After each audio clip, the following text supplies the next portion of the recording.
क्या हाल है? सब बढ़िया। कोरिया में सुबह का थोड़ा लेट टाइम है जब जॉन वो उठता है और उसे अपने परिवार का एक नोट मिलता है जिसमें लिखा है कि उन्हें जल्दी में निकलना पड़ा, लेकिन खाने का सामान खरीदने के लिए कुछ पैसे छोड़ गए हैं। लेकिन मार्केट जाने के बजाय जॉन वो अपने दोस्तों के साथ लाइव गेम खेलने का प्लान करता है। मजा चल ही रहा होता है जब एक प्लेयर बोलता है कि जल्दी से न्यूज देखो, कुछ बड़ा हुआ है। जैसे ही जॉन वो टीवी ऑन करता है, रेगुलर प्रोग्रामिंग कट जाती है और इमरजेंसी अलर्ट आ जाता है। तभी उसके मोबाइल पर भी इमरजेंसी मैसेज आता है और जब वो खिड़की से बाहर देखता है तो एक खौफनाक सीन होता है। ज़ॉम्बी पूरे शहर में फैल गए हैं और लोगों पर हमला कर रहे हैं। हर कोई डर के मारे इधर उधर भाग रहा है। सड़कों पर पूरा बवाल मचा हुआ है। गाड़ियां आपस में टकरा रही हैं और छोटी छोटी ब्लास्ट्स हो रही हैं। एक छोटी लड़की अपनी मम्मी को पुकारती है, लेकिन जब मम्मी मिलती है तो वही लड़की उसे खाने लगती है। जॉन वो को अपने अपार्टमेंट के कॉरिडोर से अजीब आवाजें सुनाई देती हैं, जो साबित करता है कि बिल्डिंग के अंदर भी हंगामा और हिंसा हो रही है। जैसे ही वो अपने अपार्टमेंट का दरवाजा खोलता है, उसका पड़ोसी सांग छू बदहवास अंदर घुस आता है, रोता है और रहने की भीख मांगता है क्योंकि उसका भाई जंबी बन गया है और उसका घर कब्जा कर लिया है। जॉन वो उसे बाहर निकालने की कोशिश करता है, लेकिन सांग छू जिद करता है और दरवाजे को ब्लॉक किए रहता है। आखिर में जॉन वो उसे बाथरूम यूज करने देता है, लेकिन शर्त रखता है कि जैसे ही काम हो जाए उसे जाना होगा। उसी समय टीवी पर आता है कि लोग एक खतरनाक इन्फेक्शन से बदल रहे हैं जो पूरे देश में बहुत तेजी से फैल रहा है। इसके लक्षण हैं एग्रेसिव बिहेवियर, आंखों से खून बहना और कैनिबल जैसी हरकतें। जॉन वो तुरंत एक चाकू लेने भागता है और उसे सांग छू की ओर तान देता है जब वो बाथरूम से बाहर आता है, क्योंकि उसकी हथेली पर एक गहरी कट दिखती है। सांग छू कसमें खाता है कि वो ठीक है, लेकिन तभी उसकी आंखें लाल हो जाती हैं और उसकी नसें काली पड़ने लगती हैं। अचानक वो गुर्राता है और जॉन वो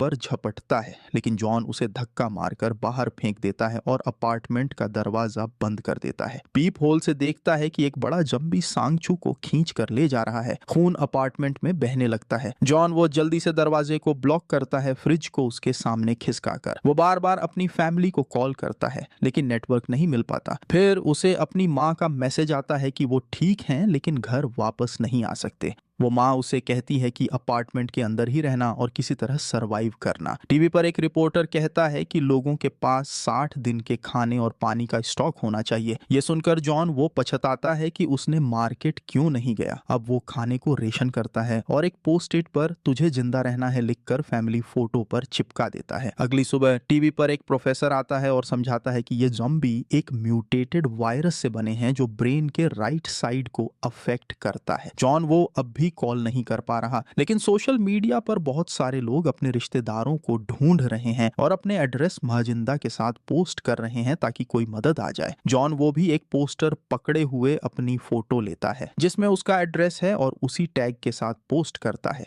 मुझे जिंदा रहना है। फिर वो एक वीडियो देखता है जिसमें एक लड़का बहुत ऊंचे बिल्डिंग की विंडो से लटक कर सेल्फी स्टिक से अपना मोबाइल बाहर की ओर ले जाकर नेटवर्क पकड़ने की कोशिश कर रहा है। वीडियो वहीं खत्म होता है जब वो लड़का गिर जाता है। तभी जॉन वो अपना ड्रोन उड़ाता है और आसपास के अपार्टमेंट्स को देखने की कोशिश करता है, लेकिन ज्यादातर फ्लैट्स में जंबी भरे हुए मिलते हैं। गलती से वो अपने पापा को कॉल कर देता है जिससे ड्रोन की बैटरी खत्म हो जाती है और उसे वापस आना पड़ता है। फिर वो खुद को डिस्टर्ब करने से बचाने के लिए ऑनलाइन गेम खेलने की कोशिश करता है, लेकिन इंटरनेट भी डाउन हो जाता है। रात में जॉन वो की नींद एक कार के अलार्म की तेज आवाज से टूटती है जो बाहर बज रहा होता है। वो खिड़की से देखता है कि एक लेडी पुलिस ऑफिसर अपने साथी पुलिस वालों पर गोलियां चला रही है, क्योंकि वो सब अब ज़ॉम्बी बन चुके हैं। अफसोस, उसकी बंदूक की गोलियां खत्म हो जाती हैं और जब वो रीलोड करती है, एक ज़ॉम्बी उस पर हमला कर देता है। ज़ॉम्बी उसे कई बार काटते हैं और फिर उसे दूसरी गली में घसीट कर ले जाते हैं जहां और भी ज़ॉम्बी उसका इंतजार कर रहे होते हैं। तभी वो पिछली बार वाला बड़ा ज़ॉम्बी दरवाजे पर जोर जोर से मारने लगता है जब तक कि वो फ्रिज को धक्का देकर दरवाजा खोल नहीं लेता। जॉन वो दौड़ता है वापस धक्का देने के लिए, लेकिन उसमें इतनी ताकत नहीं होती। फिर वो बालकनी की ओर भागता है और नीचे कूद जाता है। जब ज़ॉम्बी उसके पीछे आता है तो वो फिसल कर रेलिंग से गिर जाता है और जमीन पर जाकर बुरी तरह मरता है, जबकि जॉन खुद को पकड़ लेता है। एक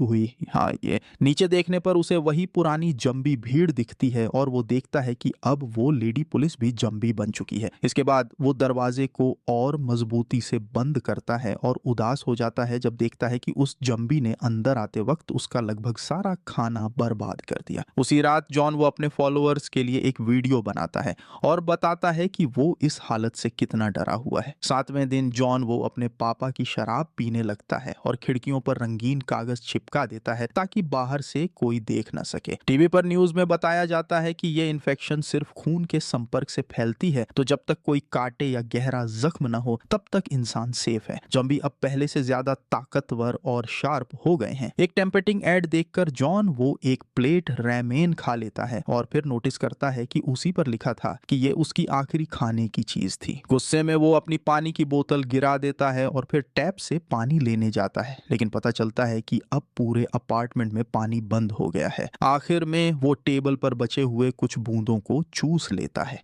10वें दिन जॉन वो एक और वीडियो रिकॉर्ड करता है और बताता है कि वो टीवी वालों की बातों से कितना चिढ़ गया है, जो बस यही कहते रहते हैं कि घर में रुको। वो बाहर निकलना चाहता है, लेकिन अब भी बाहर ज़ॉम्बी घूम रहे हैं। उसे एक इमरजेंसी ऐप याद आता है जिसमें रेडियो प्रोग्राम चलाया जा सकता है अगर किसी के पास वायर वाले ईयरफोन हो जो एंटेना का काम करें, लेकिन जॉन वो के पास सिर्फ वायरलेस ईयरफोन होते हैं। 15वें दिन वो अपार्टमेंट में डांस करने लगता है ताकि अपना ध्यान बंटा सके। उसी दौरान उसे एक आवाज सुनाई देती है और वो हैरान रह जाता है जब उसे लगता है कि उसका परिवार वापस आ गया है। ये खुशी बस कुछ पल की होती है क्योंकि जल्दी ही उसे समझ आता है कि वो सब उसका वहम है और तभी उसे ब्रेकडाउन आता है। वो जमीन पर गिर जाता है, पूरी तरह टूट चुका होता है, जब एक ऑडियो उसे चौंकाता है। जॉन वो अपनी माँ की आवाज सुनता है जो उसे घर पर ही रहने को कह रही होती है, लेकिन सिग्नल बहुत डिस्टर्ब होता है और बाकी मैसेज समझ में नहीं आता। उस वीडियो वाले लड़के की तरह वो भी बालकनी पर चढ़ जाता है, सेल्फी स्टिक से मोबाइल निकालता है और कोशिश करता है कि मैसेज सुन ले, जबकि नीचे जंबी उसका गिरने का इंतजार कर रहे होते हैं। अफसोस रिकॉर्डिंग एक जंबी अटैक पर खत्म होती है जिसमें उसकी फैमिली पर हमला हो रहा होता है और शायद इसका मतलब होता है कि वे अब नहीं रहे। ये देखकर जॉन वो पूरी तरह पागल हो जाता है और कमरे में रखी हर चीज तोड़ने लगता है, लेकिन उसे चैन नहीं मिलता। फिर वो अपार्टमेंट से बाहर निकलता है और एक जॉम्बी पर गोल्फ क्लब से वार करने लगता है जब तक कि वो मर नहीं जाता। फिर वो जोर से चिल्लाता है जैसे और जॉम्बीज को चुनौती दे रहा हो। तभी वो कॉरिडोर के कोने में सांगछूस को देखता है जो अब बदल चुका होता है, लेकिन अब जॉन वो सिर्फ एक जॉम्बी से डरता नहीं, मगर उसका ये शोर पूरी भीड़ को खींच लाता है। वो भागता है और लिफ्ट खोलता है, लेकिन वहां से भी जॉम्बी निकल रहे होते हैं। डर से कांपता हुआ जॉन वो भागता है और किसी तरह समय रहते छुप जाता है। जब भीड़ वहां से हटती है तो वो धीरे धीरे वापस अपने अपार्टमेंट की तरफ बढ़ता है। रास्ते में एक नया जॉम्बी दिखता है, लेकिन वो अंधा होता है, तो जॉन वो चुपचाप इंतजार करता है जब तक वो चला नहीं जाता और फिर भागकर घर में घुस जाता है। जैसे ही वो दरवाजा बंद करता है, जॉम्बी उस आवाज को सुन लेते हैं और बाहर इकट्ठा होने लगते हैं। 20वें दिन जॉन वो खिड़की की ओर भागता है जब उसे धमाके सुनाई देते हैं और वो देखता है कि पूरी सिटी पर बमबारी हो रही है। उसे लगता है कि ये आखिरी वक्त है, तो वो एक वीडियो रिकॉर्ड करता है जिसमें बस कहता है हेलो और अलविदा और फिर एक छोटा स्टूल लेकर उस पर चढ़ जाता है, जैसे अब सब छोड़ देना चाहता हो। जैसे ही वो अंत का इंतजार कर रहा होता है, अचानक एक लेजर बीम खिड़की से अंदर आता है और सीधे एक पोस्टर पर लिखे नहीं शब्द पर पॉइंट करता है। जॉन वो रस्सी से जूझता है जब तक कि खुद को छुड़ा नहीं लेता और फिर वो शब्द पढ़ता है जहां लेजर पॉइंट कर रहा होता है, बेवकूफ मत बनो। वो खिड़की से बाहर देखता है और देखता है कि युबिन अपने अपार्टमेंट से उसे दूरबीन से देख रही है। दोनों हाथों के इशारों से तय करते हैं कि वे शाम 7 बजे फिर से मिलेंगे। युबिन का अपार्टमेंट देखकर लगता है कि वो बहुत ऑर्गेनाइज्ड है और उसके पास ढेर सारी सर्वाइवल चीजें हैं। उसने दरवाजे पर एक ट्रैप लगाया होता है और पौधे को पानी भी देती है। अगली सुबह जॉन वो ज्यादा सो जाता है और सिर्फ 11 बजे खिड़की से झांकता है। युबिन को उस पर दया आती है और वो फिर भी हाथ हिलाकर उसे हेलो कहती है। दोनों इशारों और मोबाइल के जरिए एक दूसरे के नाम और कुछ बातें शेयर करते हैं। तभी युबिन को एक आवाज सुनाई देती है और वो फिर से इशारा करती है कि वे शाम 7 बजे मिलेंगे। फिर वो अपनी कुल्हाड़ी उठाती है और पीछे मुड़ती है तो देखती है कि उसके ट्रैप में एक जॉम्बी फंसा हुआ है। थोड़ी हिम्मत जुटाकर वो उसे मार देती है। उसी रात बारिश शुरू हो जाती है और जॉन वो और युबिन दोनों पानी इकट्ठा करने के लिए बर्तन बाहर रखते हैं। युबिन अपना पौधा भी बाहर रखती है। जब वो जॉन वो की बिल्डिंग की ओर देखती है तो नोटिस करती है कि 8वीं मंजिल पूरी तरह खाली है। अगली सुबह जॉन वो जल्दी उठता है, लेकिन भूख की वजह से थका महसूस करता है। युबिन को ये समझ आता है और वो एक बॉल के जरिए उसकी बालकनी तक रस्सी पहुंचाने की कोशिश करती करती है, लेकिन बॉल नीचे गिर जाती है। फिर जॉन वो अपना ड्रोन उड़ाता है ताकि रस्सी युबिन तक पहुंचाई जा सके। जैसे ही युबिन उसे दोनों ओर से बांधती है, वो एक बैग में खाना और एक नोट भेजती है जिस पर लिखा होता है धीरे खाना। तभी जॉन वो नोटिस करता है कि बॉल को एक जंबी फायर फाइटर ने पकड़ लिया है जो अब रस्सी को खींचने लगता है। उस तरफ की टेबल अपार्टमेंट में खिसकती है और युबिन से टकरा कर उसे बेहोश कर देती है। अब वो टेबल बालकनी में फंस गई होती है और वो जंबी रस्सी पर चढ़ना शुरू करता है। जॉन वो उस पर खाली बोतलें फेंकता है, लेकिन कोई भी सही निशाने पर नहीं लगती। फिर वो ड्रोन भेजता है ताकि जंबी के पास जाकर उसे गिरा सके, लेकिन दुर्भाग्य से जंबी ड्रोन को पकड़ लेता है और उसे तोड़ देता है। इसके बाद भी वो ऊपर चढ़ता रहता है। तभी युबिन होश में आती है और कुल्हाड़ी से उसकी कलाई पर वार करती है। वो जंबी नीचे गिर जाता है। बाद में युबिन शीशे में अपने घावों को देखती है और जॉन वो अपने मोबाइल से ब्लिंकिंग मैसेज भेजता है, मजबूत बने रहो। कुछ समय बाद जॉन वो नोटिस करता है कि उसका स्टॉक फिर से खत्म हो रहा है और उसे याद आता है कि उसे अपनी फैमिली के लिए जिंदा रहना है। वो अपने पैरों और सिर को ढकता है और रात के अंधेरे में अपार्टमेंट से बाहर निकलता है। कॉरिडोर में कई लाशें पड़ी होती हैं जिनमें सांग छू की भी होती है। जॉन वो अपनी चाबी निकालता है और धीरे धीरे चलता है क्योंकि पास ही एक जंबी घूम रहा होता है। वो सांग छू के अपार्टमेंट में घुसता है और फ्रिज से खाना, एक ईयरफोन, जैकेट और वॉकी टॉकीज लेता है। फिर उसे बेड पर कुछ नजर आता है और जैसे ही वो कंबल हटाता है, एक मरी हुई औरत दिखती है। तभी सांग छू का जंबी भाई उस पर हमला करता है और उसे जमीन पर गिरा देता है। जॉन वो जल्दी सोचता है और उस औरत की लाश को ढाल की तरह इस्तेमाल करता है, जिससे उसे रोल करके बचने का मौका मिलता है। वो तुरंत दौड़ता है और अपने अपार्टमेंट तक सुरक्षित लौट आता है। वहां वो थोड़ा खाना खाता है और फिर ईयरफोन के वायर काटकर जैक को एंटेना की तरह इस्तेमाल करता है, लेकिन अफसोस रेडियो ऐप नहीं चलता। फिर वो बैग युबिन को वापस देता है जिसमें वॉकी टॉकी और थोड़ा सा खाना होता है जो उसने पड़ोसी के घर से लाया था। दोनों थोड़ी देर बात करते हैं और एक दूसरे को सपोर्ट करते हैं। युबिन बताती है कि उसने भी कई बार सब कुछ खत्म करने का सोचा था। दोपहर को दोनों एक ही समय पर नूडल्स बनाते हैं ताकि लगे कि साथ खा रहे हैं। फिर पूरा दिन बातचीत में बीतता है। युबिन शेयर करती है कि उसे ऊंचाई से डर लगता है क्योंकि बचपन में वो गिर गई थी। तभी दोनों को एक अजीब आवाज सुनाई देती है। उन्हें लगता है कि बारिश हो रही है, लेकिन जैसे ही वे बाहर देखते हैं, पाते हैं कि इलाके के सारे जंबी एक साथ दौड़ रहे हैं।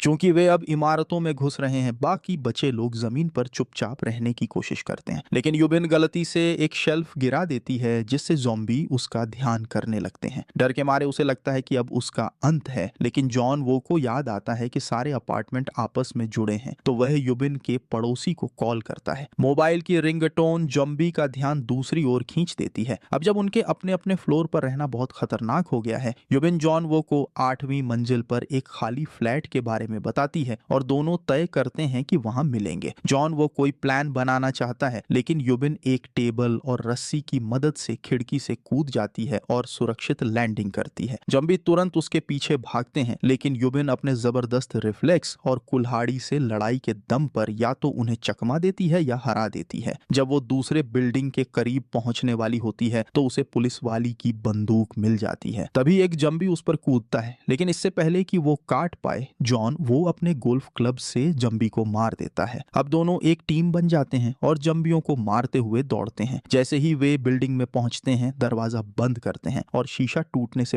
पहले ही लिफ्ट की तरफ भागते हैं। जल्द ही वे 8वीं मंजिल पर पहुंचते हैं और एक खुला अपार्टमेंट ढूंढने लगते हैं। अचानक उन्हें आवाज सुनाई देती है और समझ आता है कि इन कॉरिडोर में भी जंबी हैं। युबिन खुला दरवाजा ढूंढने दौड़ती है जबकि जॉन वो रास्ता ब्लॉक करता है। वो समय बचाने के लिए कुछ सामान का इस्तेमाल करता है। तभी एक दरवाजा खुलता है और एक मास्क पहना हुआ आदमी बाहर आता है। वो जंबियों की तरफ गैस बम फेंकता है, जिससे जॉन वो भागकर अंदर आ पाता है। दरवाजा बंद करते ही युबिन कहती है कि उसे शक हो रहा है क्योंकि ये फ्लैट तो खाली होना चाहिए था, लेकिन वो आदमी काफी विनम्र होता है और अपने खाने पीने का सामान उनके साथ बांटता है। फिर वो एक बड़ी बात बताता है क्योंकि वो ऊंचाई पर रहता है, कभी कभी रेडियो का सिग्नल मिल जाता है और उसे पता चला है कि रेस्क्यू टीम जल्द ही आने वाली है। ये सुनकर युबिन और जॉन वो बेहद खुश हो जाते हैं, लेकिन तभी जॉन वो बेहोश हो जाता है क्योंकि पानी में कुछ मिला हुआ था। युबिन ने सिर्फ एक घूंट लिया था तो वो थोड़ी चकरा जाती है, फिर भी आदमी उसे बांध देता है। वो उसे एक और कमरे में घसीट कर ले जाता है जहां वो उसे अपनी जंबी बन चुकी बीवी के साथ बंद कर देता है। दीवारों पर खून के निशान बताते हैं कि शायद उस औरत ने अपने बच्चे को भी भी खा लिया है। आदमी बाहर से एक रस्सी खींचता है जिससे वो अपनी बीवी को छोड़ देता है और कहता है कि वो बस उसे खाना देना चाहता है ताकि वो जिंदा रह सके जैसे वो रह रहा है। तभी जॉन वो होश में आता है और उस पर बंदूक तान देता है, उससे विनती करता है कि वो ये सब मत करे, लेकिन वो आदमी कुछ भी सुनने से इनकार कर देता है और रस्सी छोड़ देता है। जॉन वो दौड़कर उसे पकड़ने की कोशिश करता है जबकि वो आदमी चाकू ढूंढता है और युबिन जॉम्बी से जूझती रहती है जो इतनी जोर लगाती है कि जॉन वो की पकड़ ढीली पड़ जाती है। जॉन वो फौरन दरवाजे की ओर दौड़ता है लेकिन वो आदमी उसे धक्का दे देता है। आखिरकार वो आदमी दरवाजा खोल देता है। तभी युबिन उसकी बीवी को उस पर फेंक देती है और दोनों नीचे गिर जाते हैं। जॉम्बी फिर उस आदमी को काट लेती है और मरने से पहले वो उसे गले लगाकर कहता है, मैं तुमसे प्यार करता हूँ। युबिन दोनों को गोली मार देती है। गोलियों की आवाज से सड़क पर मौजूद जॉम्बी की भीड़ का ध्यान उधर चला जाता है और वो बिल्डिंग पर हमला शुरू कर देते हैं। युबिन जॉन वो को बंदूक देती है और कहती है कि अब सब खत्म कर दो, लेकिन पहले वो इनकार करता है। फिर वो कहते हैं कहती है तो कि हमें इंसान की तरह मरना चाहिए, ज़ॉम्बी का खाना नहीं बनना चाहिए। जॉन वो रोते हुए खुद को गोली मारने के लिए तैयार करता है, तभी एक आवाज सुनाई देती है। रेस्क्यू के हेलीकॉप्टर आखिरकार आ जाते हैं। जिंदा रहने की उम्मीद के साथ दोनों गैस बम कॉरिडोर में फेंकते हैं और ज़ॉम्बियों को धक्का देकर रास्ता बनाते हैं। दोनों सीढ़ियों की ओर भागते हैं, लेकिन दुर्भाग्य से एक बड़ा झुंड तेजी से उनका पीछा करता है और युबिन को पकड़ लेता है। जॉन वो एक साइकिल को रास्ते में अड़ा देता है जिससे युबिन को जंबी के ढेर से खुद को खींचकर बाहर निकालने का मौका मिल जाता है। जॉन वो युबिन को कहता है कि वो छत की ओर भागे, जबकि वो जंबी को रोकने की कोशिश करता है। युबिन तेजी से ऊपर चढ़ती है लेकिन वहां पहुंचकर हेलीकॉप्टर दिखाई नहीं देते। इधर जॉन वो ज्यादा जोर लगाकर जंबियों को कुछ सीढ़ियां नीचे गिरा देता है और ऊपर की ओर भागता है। फिर कुछ सीढ़ियों से छत का दरवाजा बंद कर देता है। जब उसे एहसास होता है कि हेलीकॉप्टर अब वहां नहीं है तो वो जोर से चिल्लाता है, हम अभी जिंदा हैं। दोनों रोने लगते हैं। तभी ज़ॉम्बियों की भीड़ दरवाजा तोड़ देती है और जॉन वो गोलियां चलाना शुरू करता है, लेकिन वो सिर्फ कुछ ही मार पाता है। गोलियां खत्म होने से पहले किस्मत से एक हेलीकॉप्टर आ जाता है और उसमें मौजूद सैनिकों के पास इतने हथियार होते हैं कि वे ज़ॉम्बियों को दूर रख सकें। इसी बीच जॉन वो और युबिन हेलीकॉप्टर में चढ़ जाते हैं और आखिरकार वहां से निकलते हैं। जैसे ही हेलीकॉप्टर शहर से बाहर उड़ता है, जॉन वो का मोबाइल फिर से सिग्नल पकड़ लेता है और उसे अपनी फैमिली के मैसेज मिलते हैं, वो सब ठीक हैं। दूर से शहर को देखते हुए जॉन व को सारे सोशल मीडिया पोस्ट्स याद आते हैं जो उसने जिंदा बचे लोगों की देखी थीं, जिन्हें बचाव दल का इंतजार था। और फिर उसे अपनी हैशटैग मुझे जिंदा रहना है की याद आती है जो अब बदल सकती है। और इस तरह खत्म होती है डेड एलाइव 2020 की हॉरर और ड्रामा फिल्म। मैं आपको अगले वीडियो में मिलूंगा।